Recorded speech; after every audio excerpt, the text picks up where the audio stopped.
लो सीमा पर वीरों ने है प्राण गंवाए, याद उन्हें भी कर लो जो घर लौट के भी वापस ना आए।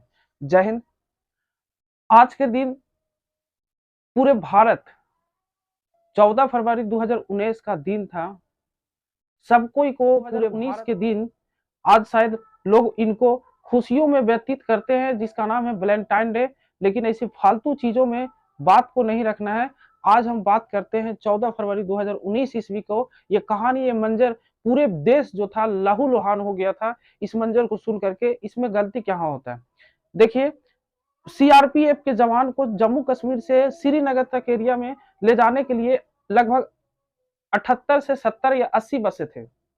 80 बसें थे। उसमें पूरे काफिले में, काफिले जो होता है जहां पर गाड़ी जाता है इस तरह से खूब सारा जाता है, जहां पर लगातार गाड़ियां जाती है, उसमें लगभग 2500 से ज्यादा हमारे भारत देश के सीआरपीएफ जवान, सैनिक, नायक, हीरो थे मौजूद।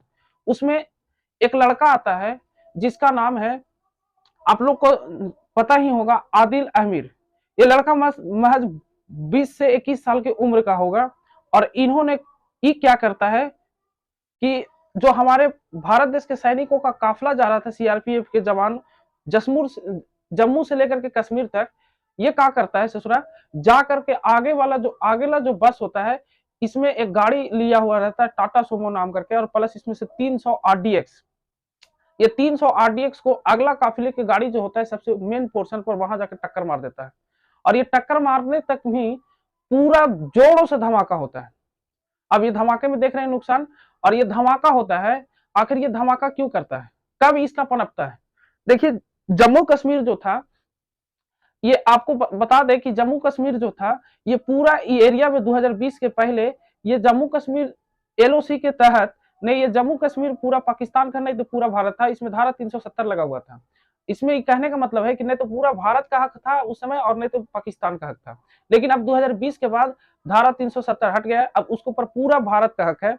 लेकिन उस समय के एरिया में कोई भी उग्रवादी पनप कर करके आ जा सकता था, उसमें घुसपैठिए कर दिया गया था। इन्हीं में एक उग्रवादी जो संगठन था जिसका नाम था जैश-ए मोहम्मद।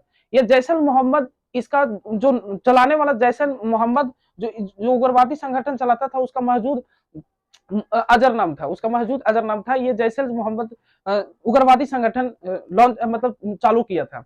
ये उग्रवादी संगठन लॉन्च करने के बाद ये कुछ कुछ भारत से ले जा करके और यहाँ पर ले जा करके बगल से उठा करके ये उग्रवादी बनाता था, भारत के प्रति हीन भावना सिखाता था, दुर्व्यवहार करना सिखाता था।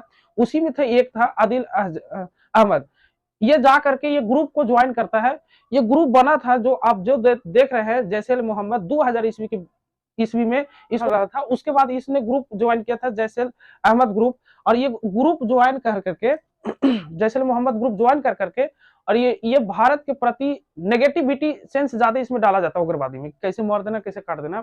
और यही जो है ससुरा, उस सड़क का नाम है जम्मू से लेकर के कश्मीर तक ये सड़क जो बना है, जिसका नाम है अंतरराष्ट्रीय मार्ग 44। और ये अंतरराष्ट्रीय मार्ग 44 पर टाटा सोमो गाड़ी लेकर के जाता है। उसमें 300 केजी आरडीएक्स ले जा करके ट्रक, मतलब अगला बस में जो आता है सीआरपीएफ के जवान, जो गाड़ी था उसमें टक्कर मार देता है। और ये टक्कर मारते हुए पूरा धमाका जो है 10 किलोमीटर के एरिया में सुनाई देता है। और आरटीएक्स 300 का मतलब होता है पूरा काफिला। ये गाड़ी जो था, हमारे भारत देश के सैनिक जो है 44 गो शहीद हो गए थे उसमें। शहीद में उस दिन ये भारत देश के 40 परिवार लोग नहीं रो रहे थे। ये भारत देश में, पूरे भारत 150 करोड़ का आबादी वाला देश, उस दिन ये भारत का सैन्य वीरों का जो भारत के प्रति बलिदान था कि ये पूरे 40 परिवार सिर्फ नहीं रो रहा है, पूरे भारत रो रहा था। लेकिन आखिर इतने बड़े सैन्य बल होने का क्या फायदा जब आपको कोई आके मार के चला जाता है, सेना का एक सुरक्षा नहीं दिया जाता है। जिसमें कहा जाए तो 1-2 दिन के चलते पूरा मीडिया जो है टीवी पर शो कराता है कि देखिए सैनिक यहाँ मर गया, वहां मर गया, और फिर इसको कबाड़ी बंद करके कागजों में दफन करके रख दिया जाता है। ऐसा क्यों होता है?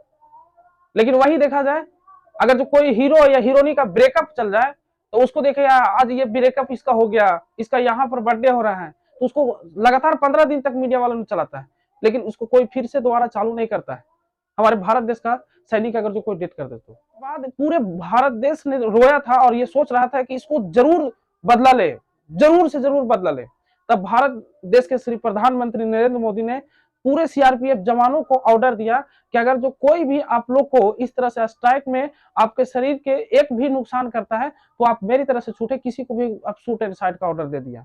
अब जब शूट एंड साइड का ऑर्डर दे दिया तो उधर से डिफेंस मंत्री राजनाथ सिंह ने भी बोले थे कि अब कई भी जवानों को अगर जो सुरक्षा देने के लिए जाना पड़ेगा तो उसको कोई भी मतलब सड़क से नहीं पहुंचाया जाएगा, उसको वायुयान से पहुंचाया जाएगा। मतलब सीआरपीएफ के जवान हो जाए, चाहे फिर बीएसएफ के जवान हो जाए, चाहे आईटीबीपी के जवान हो जाए, इन सबको सड़क से नहीं ले जाया जाएगा, वायुयान से ले जाएगा। क्योंकि सड़क से ले जाने में इनको दुर्घटना हो जाता है, कोई आकर के दुश्मन उग्रवादी मार देता है। लेकिन ये स्ट्राइक होने के बाद फिर भी कोई लोग चाह रहा था कि ये स्ट्राइक से कोई काम नहीं चलेगा। काम तो चलेगा इस पर कि खून का बदला खून, बात समझ में रहा है, मार का बदला मार होना चाहिए, यही स्ट्राइक होना चाहिए। सभी भारतीय लोग चाह रहा था कि बस एक बार मौका मिल जाए, और यही होता है। एक स्ट्राइक चलाया गया और इन लोगों का जो काफिले था बदल में पता चल गया था। लगभग कुछ ही दिनों को बात था, 23 से 24 मार्च नहीं होने दिया। और इन लोगों को क्या किया गया, जहां पर इनका उग्रवादी संगठन पनप रहा था, इन लोगों को पता चल गया 3 जगह पर, एक बालाकोट, एक मुजफ्फराबाद, एक कोठी, तीनों जगह पर सर्जिकल स्ट्राइक के बारे में पता चल गया कि यहाँ पर उग्रवादी पनप रहा है, जो भारत के सैनिकों के लिए ठीक नहीं है। और इन्होंने रातें रात हेलीकॉप्टर से चढ़ करके दुश्मन में घर कर जाकर ससुरों को लतियाया है। समझ गए कि नहीं? इस तरह से कहने का मतलब है कि इस तरह से वार्तालाप जो आ रहा है कि हम आप लोगों के सामने पेश नहीं कर सकते, लेकिन इन लोगों को ससुरों को यही लतियाना है वाले शहीद नौजवानों का, जिनके पूरे परिवार नहीं पूरे भारत देश ने रोया था जिनके लिए। और सैल्यूट है आप सभी को, आप सभी देश के हीरो हैं और रियल हीरो हैं, नायक हैं इस देश के लिए। आप हैं तो हम हैं, आप नहीं तो हम नहीं। आप हमारे लिए 24 घंटा बॉर्डर के सीमा पर दुश्मनों से मोह तैन और जो लोहा लेकर के खड़े रहते हैं, इनके लिए सैल्यूट आपके तरफ से, हम लोगों को तरफ से, पूरे 150 करोड़ आबादी की तरफ से हम लोग आप लोग को सैल्यूट करते हैं। जय हिंद। आप सब रियल हीरो है, रियल हीरो ही रहेंगे। जय